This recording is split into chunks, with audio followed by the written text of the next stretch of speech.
What comes to mind when I say Denmark? Some of you may think about Danish Vikings or Danish pastries.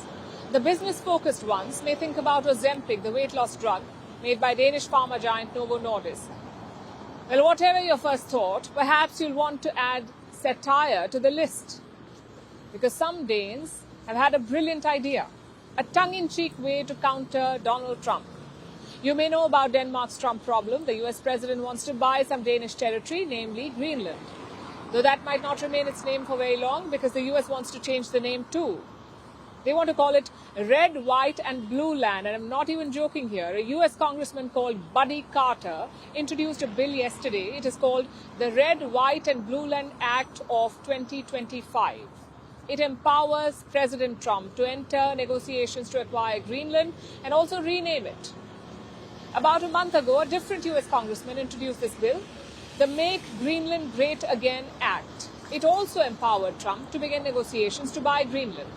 The new bill goes one step further with the abhorrent name change.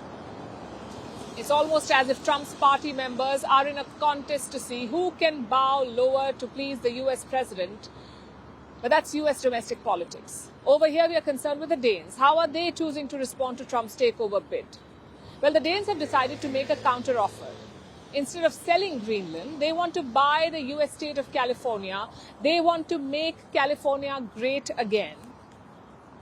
At least I think that's how you say it. I'm not sure about the Danish characters in the name. Anyway, you're looking at a crowdfunding website, denmarkification.com.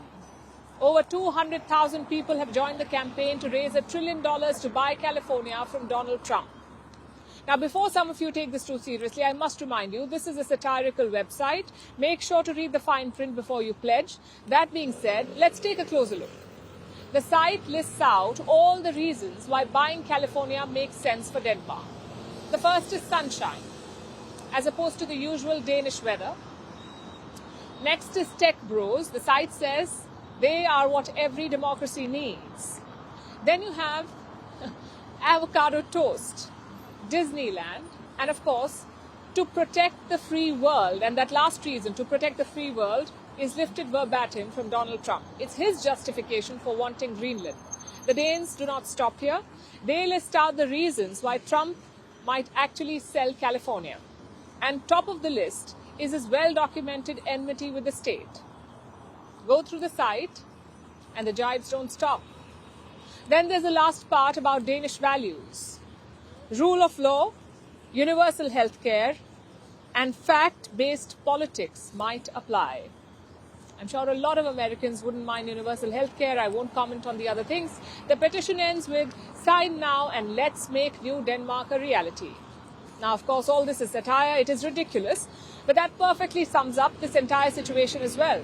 The US president wants to buy Greenland from Denmark without really caring about what Greenlanders want.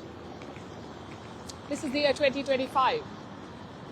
How is that any less ridiculous than this Danish petition to buy California? The satire serves to highlight the absurdity of imperialism in the modern age.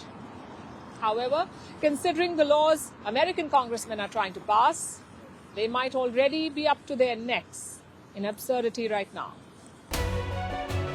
We're calling the show Vantage. We hope you like what we put together for you. Touted as the minimum defense from that video. India's neighbors were the first to send the special edition of Vantage live from the White House throughout this week. Yes, Hindu Mandir in we're on our way to Tel Aviv. City measure, but it's also the perfect way to drive. I don't think that Prime Minister of Bhutan, Sherin Tagwe. Welcome to 60% of the world's office. Prime Minister Modi did the iron. We were actually How are you doing? How do you like? It's been 1 year since that meeting. Iron bars separate you from the outside. Out the vote efforts. Trump had, it says, and at $4.3 trillion. 300 billion by 2030. That's what we need to tackle climate change.